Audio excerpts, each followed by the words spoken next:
Afghanistan media पर तालिबान का इस बीच हुआ एक्शन। अफगान में अब सिर्फ इस्लामिक प्रोग्राम दिखाए जाएंगे।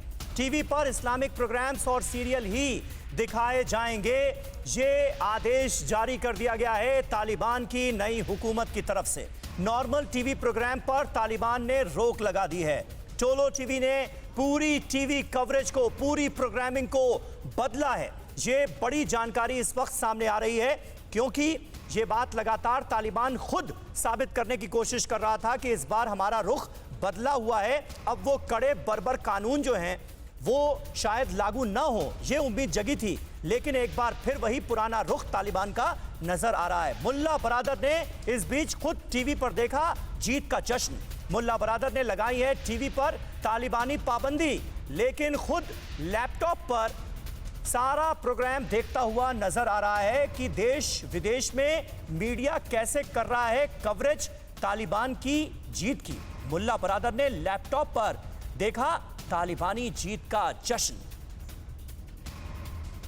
और इस वक्त अचल मल्होत्रा साहब फॉर्मर डिप्लोमेट हैं, हमारे साथ मौजूद हैं। अचल मल्होत्रा साहब, तमाम ऐसी तस्वीरें जंग के दौरान भी सामने आई जिसने साबित किया कि ये तालिबान जो है ये बदला नहीं है, वैसा ही बर्बर है, वैसा ही क्रूर है। और अब जो नए नए फैसले सामने आ रहे हैं, कैसे आप देख रहे हैं अफगानिस्तान का मुस्तकबिल? आगे क्या होता हुआ नजर आ रहा है हमारे पड़ोसी मुल्क में? देखिए समीर, मेरे हिसाब से जो तालिबान है ये तो तय हो गया कि तालिबान अब वहां सरकार बनाएगी और अफगानिस्तान पे रूल करेगी जी। अब देखने वाली बात यह है कि उनकी दो टॉप प्रायोरिटीज हैं। पहली तो सबसे बड़ी बात है कि कैसे वो put the house in order. अब वो सवाल गवर्नेंस का आएगा। आपने जीत तो लिया, मैदान तो मार लिया, जब आप कंट्री को आगे चलाएंगे कैसे?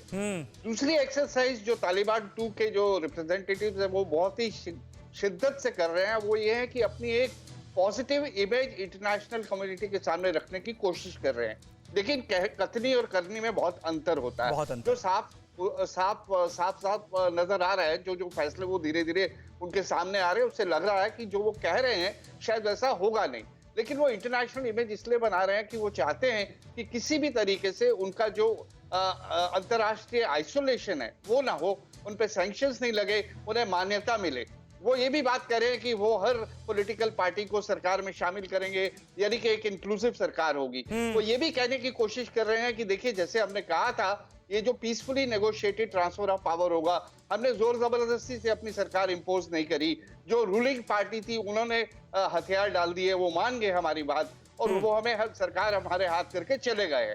तो ये सब चीजें इंटरनेशनल कम्युनिटी का कॉन्फिडेंस गेन करने की दिशा में हो रही हैं। बट जैसे कहते हैं, the test of the pudding is in eating it. अब आने वाले दिनों में देखिए कि क्या क्या उनके फैसले सामने आते हैं, खासतौर से औरतों की आजादी को लेकर। तो 20 साल में जो एक नई जनरेशन है, जो एक नई सोच के साथ जी रही है, उसमें कितने बदलाव आते हैं? क्या ये वापस तालिबान 2.0 जो है एक थोड़ा सा बदला हुआ वर्जन होगा ओरिजिनल तालिबान का, या फिर तो ये आने वाले ये देखने वाली बात होगी बिल्कुल।